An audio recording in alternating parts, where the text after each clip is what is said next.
दुर्भाग्य है इस पार्लियामेंट का और इस हमारी पूरे सदन का कि आज तक महिलाओं के नाम का इस्तेमाल सिर्फ राजनीतिक मंचों पे किया गया, पर उन्हें अधिकार देने की बात किसी ने नहीं की। कि 27 सालों में अगर ये आपकी इच्छा थी, आपका सपना था, तो 27 वर्षों में आप ये पूर्ण क्यों नहीं कर सके कि मोदी जी ने सिर्फ मतदान का इस्तेमाल महिलाओं का नहीं किया, महिलाओं को अधिकार देने का काम ये पार्लियामेंट में किया।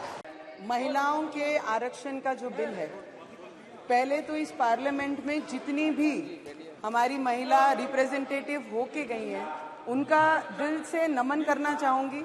और आज जितनी महिलाएं इस सदन में हैं, जो रिप्रेजेंट कर रही हैं, उनका सभी का मैं दिल से नमन और अभिनंदन भी करना चाहूंगी। बेनी वाले भैया महिला मेंबर स्पीकिंग प्लीज। राजस्थान के इलेक्शन है, हनुमान बेनी वाले भैया, हमको सभी को पता है। Navneet ji please start. Yes sir, I have already started, but in between he was there, so I stopped again. No.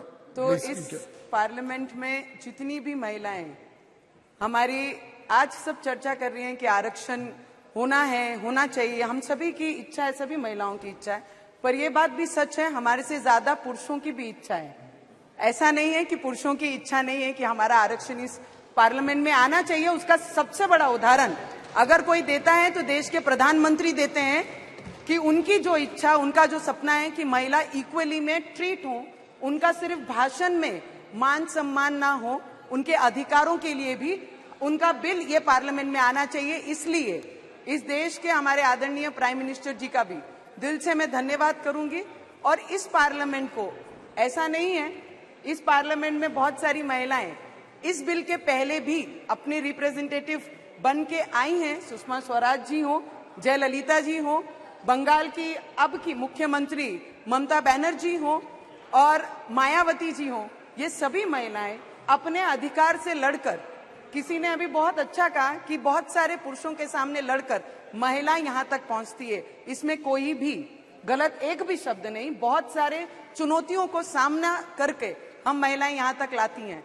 पर कई ऑपोजिशन के नेताओं ने अभी बोलते हुए मैंने सुना कि पहला महाराष्ट्र हो या बंगाल हो और अदर स्टेट्स में भी हमने आरक्षण लाया है, हम एक लड़की हैं या हम एक चाइल्ड हैं, ऐसा बोलते हुए मैंने अभी कई मेरे मेंबर ऑफ पार्लियामेंट को सुना है।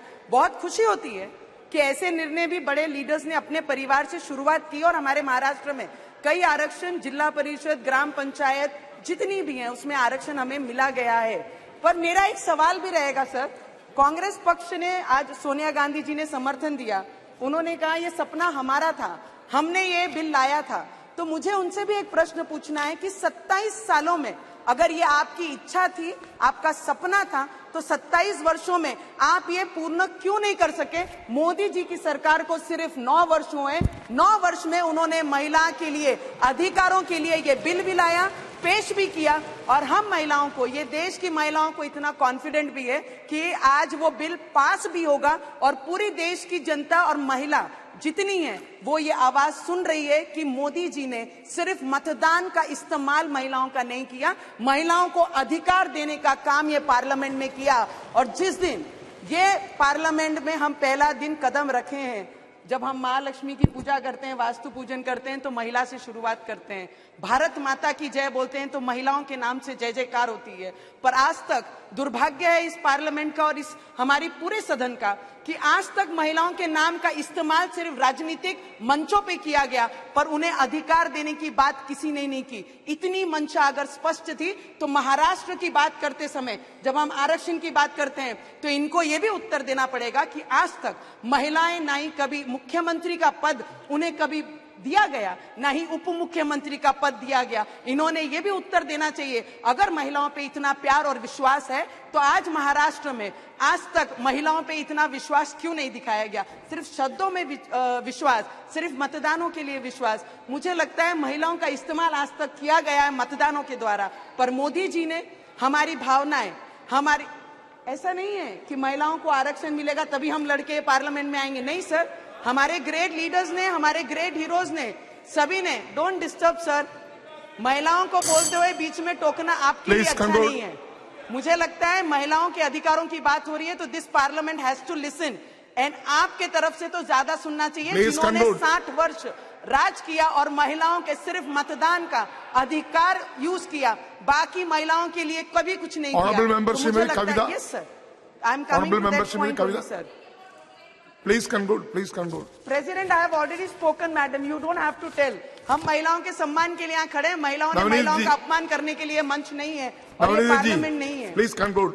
सर मैं इतना जरूर बोलना चाहूंगी, रानी झांसी लक्ष्मीबाई, Please, Bhai. आई जिजाऊ, आई रमाई, सावित्री ने जिन्होंने हमको शिक्षण का अधिकार दिया, शिक्षा का अधिकार, शिक्षण का अधिकार दिया सर, डॉक्टर बाबा साहेब अम्बेडकर ने जिन्होंने मतदान का अधिकार दिया, आज ये पार्लियामेंट मोदी जी के द्वारा हमें हमारा अधिकार, हमारी ताकत, हमारा विश्वास हमारे में फिर से एक बार जगा है सर, लास्ट 1 मिनट, कि हम आने वाले समय में बराबरी में खड़े होकर हम निर्णय ले सकें। सर मैं इतना ही बोलना चाहूंगी, 4 लाइन, अमित भाई भी यहाँ पे, हमारे अमित शाह जी भी यहाँ पर बैठे हैं। सर आप लोगों की भावना हमने 4.5 वर्षों में ये पार्लियामेंट में सबने महसूस की है। महिलाओं ने जिस तरीके से एक नई सांसद को आपने मौका दिया, हर बार अपने विचार यहाँ रखकर हमें चांस दिया कि आगे बढ़िए, हम तुम्हारे साथ हैं, इस तरीके का विश्वास ये पार्लियामेंट में मिला। Sir last 4 line sir, just 4 lines.